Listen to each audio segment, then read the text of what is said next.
Good morning, শুভ সকাল। আজ হলো মঙ্গলবার। আমি সকালবেলায় ঘরের সমস্ত কাজ সেরে আমি রান্না করতে এসেছি। এখন ছেলের জন্য আমি ব্রেকফাস্ট বানাবো। আমি রান্নাঘরে থাকলেই ছেলে বারবার করে এসে এসে আমায় দেখে যায়। পড়তে বসিয়ে রেখেছি, কিন্তু ওই যে মা কোথায়, মা কি করছে, মা কি রান্না করছে। এখন আজকে ওর শখ জেগেছে রুটি বানাবে। আমাকে রুটি করতে দেখে ওর ইচ্ছে হচ্ছে রুটি করবে। আমি তো জানি যে রুটি করতে তো পারবে না, এক দুবার না শিখলে কি করে পারবে। তাও ইচ্ছে করছে যখন একটু ওকে করতে দিলাম। আমি বেলে দিচ্ছিলাম, ও একটু এদিক ওদিক করে নাড়ছিল। যতক্ষণ না একটা রুটি খারাপ হবে ও ততক্ষণ এখান থেকে যাবে না।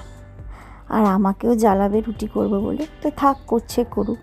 কদিন ধরে বাপির শরীরটা একদম ভালো যাচ্ছে না, কারণ এই শীতের চোটে হাত পাগুলো একটু ফুলে গেছে, হাঁটা চলা করতে প্রবলেম হচ্ছে। পা ফুলে যাওয়াতে কি পাটা ফেললেই পায়ে ব্যথা করছে। তো ওই জন্য বাপি শুয়েই রয়েছে ওই ঘরে। তো একা একা অতটা ছাড়ছি না বাপিকে। আমার ছেলে ওই জন্য বই খাতা নিয়ে বাপির ঘরে বসেই পড়ে। বাপি বাথরুমে গেলে ছেলে পেছন পেছন আসে, আবার বাপিকে ঘরে ঢুকিয়ে দিয়ে আবারও বসে থাকে। তো যাই হোক, এই যে রুটি করার প্রচেষ্টা চলছে আমার ছেলের। আসলে ঠান্ডাতে না আমরা নিজেরাই পুরো কাবু হয়ে গেছি। তো বাপি কি করবে, বাপির তো এখন অনেক বয়স হয়েছে। আমি ওই জন্যই কোথাও আর বেরোই না। সেদিনকে বেরিয়েছিলাম একটু, সল্টলেকে গেছিলাম সিটি সেন্টারে, তাও বেশিক্ষণের জন্য নয়।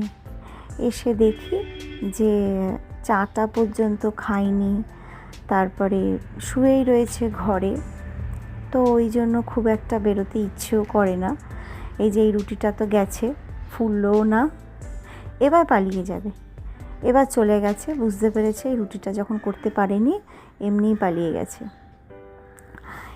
রুটি করতে করতে আমি পাশে তরকারি করছিলাম, সেটা একবার নেড়ে নিলাম। এটা পালং শাকের তরকারি। এবার আমি ছেলেকে খেতে দিয়ে দেব। সকালবেলা না প্রচুর চাপ থাকে।